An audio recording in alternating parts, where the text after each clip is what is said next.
Il poussa un cri grand et amer. Il est rapporté dans le Yalkut Shimoni sur la Megillat Esther. Rabbi Hanina enseigne qu'un seul cri, poussé par Yaakov envers Esav, trouva son règlement à Shushan, la capitale. Il poussa un cri grand. Que disait-il? Rav dit, Aman s'éleva au-dessus d'Ahashverosh. Rav Shimibar Hiya dit, le roi suprême s'éleva au-dessus du roi inférieur. Mordecai était-il donc un homme quelconque pour crier ainsi? Le Saint béni soit-il, n'entend-il que les clameurs et non les murmures? Or, il est dit au sujet de Anna, elle parlait en son cœur, et pourtant l'Écriture ajoute que le Dieu d'Israël t'accorde ce que tu as demandé. Ainsi, pourquoi Mordecai cria-t-il?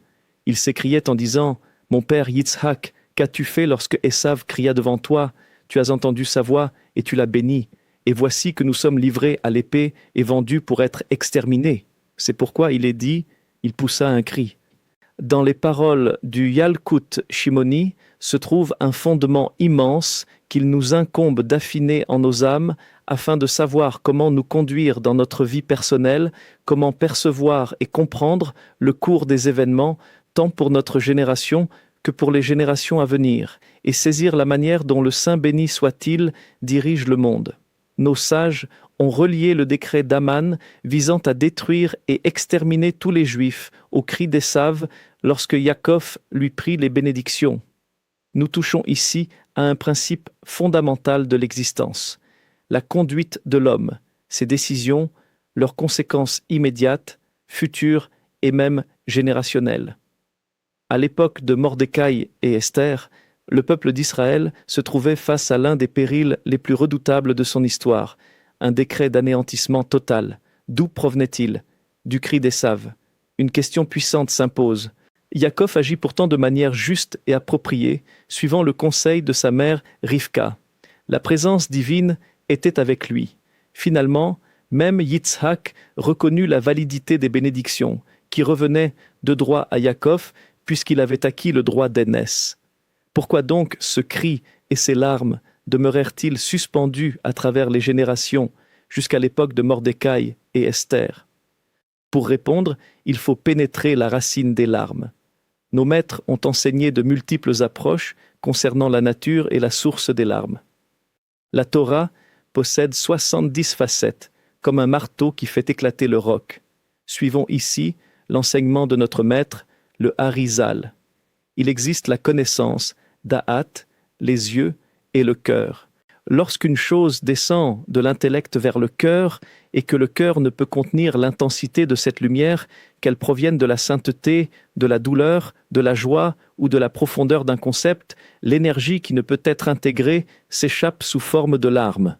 Si ces larmes naissent du bien, de la sainteté, de la sagesse, de la profondeur spirituelle, elles s'élèvent vers un lieu spirituel et sublime, et le Saint béni soit-il les place dans un réceptacle élevé.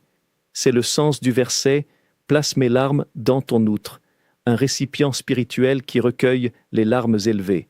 Si les larmes proviennent de la souffrance ou de la douleur, elles sont également conservées dans les hauteurs, mais si elles naissent de l'accusation ou de la rancœur, elles demeurent dans le réceptacle céleste qui leur correspond.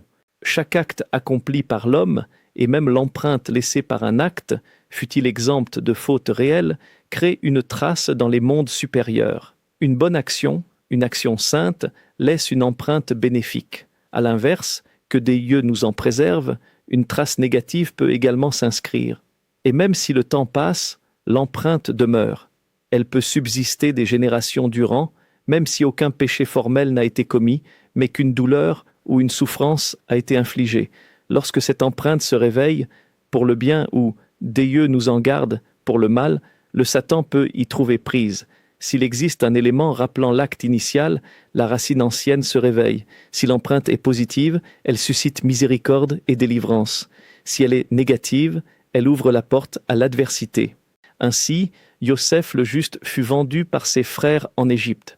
Selon le jugement de la Torah, les frères agirent conformément à leur compréhension halakhique et même associèrent la présence divine à leur serment de ne pas révéler l'affaire à leur père. Pourtant, une empreinte douloureuse fut créée dans les cieux. Des années plus tard, lorsque les frères descendirent en Égypte acheter du blé durant la famine et que le gouverneur les tourmenta, ils procédèrent à un examen de conscience. Ils déclarèrent « Certes, nous sommes coupables », en raison de l'empreinte laissée lorsque Yosef criait du fond du puits et qu'ils restèrent insensibles. Ce fut cette empreinte qui éveilla leurs épreuves. Il n'est point d'épreuve, de souffrance ou de sanction qui surviennent sans qu'existe une racine antérieure servant de base. C'est pourquoi nous prions. Ne nous rappelle pas nos fautes premières, ces empreintes gravées dans l'âme. Lorsque le Satan trouve un moment propice, une faiblesse comparable à celle du moment où l'empreinte fut créée, il attise la flamme. Ainsi en fut-il des 10 martyrs du royaume. L'accusation liée à la vente de Yosef trouva un terrain favorable en une génération marquée par la division et la domination romaine. Ainsi en fut-il de David dans l'épisode de Bath-sheva. Quiconque dit que David a fauté se trompe, disent nos sages. Pourtant, une empreinte subsista, et au moment de dissension, la révolte d'Avshalom s'enflamma. Ainsi en fut-il d'Aharon, dont les fils Nadav et Avihu périrent. Lors Hahaïm explique qu'Aharon n'avait commis aucune faute dans l'épisode du veau d'or, mais qu'une empreinte demeurait, et celle-ci éclata au moment d'accusation céleste. Ce principe traverse toute la Torah et toute la vie humaine. La création d'une empreinte, même sans faute formelle, peut se réveiller en des temps de rigueur lorsque l'accusateur trouve matière à s'y attacher. Tel fut le cas à l'époque de Mordecai et Esther. Yaakov reçut des bénédictions qui lui revenaient de droit. Toutefois, une empreinte fut créée. Elle ne trouva pas immédiatement son expression dramatique jusqu'au moment où le peuple jouit du festin d'Ahashvérosh. Des éléments similaires existaient. Le festin d'Ahashvérosh, Yitzhak demandant à Esav « Prépare-moi des mets » et d'autres correspondances. Le Satan trouva alors prise sur cette ancienne empreinte et alluma un immense brasier. Cependant, tout cela n'est possible que lorsque l'on ne fait pas la volonté du Créateur. Lorsque l'on accomplit sa volonté, l'empreinte ne donne aucune force à l'accusateur. Il lui faut une faille, un point d'appui. Sans cela, il ne peut agir.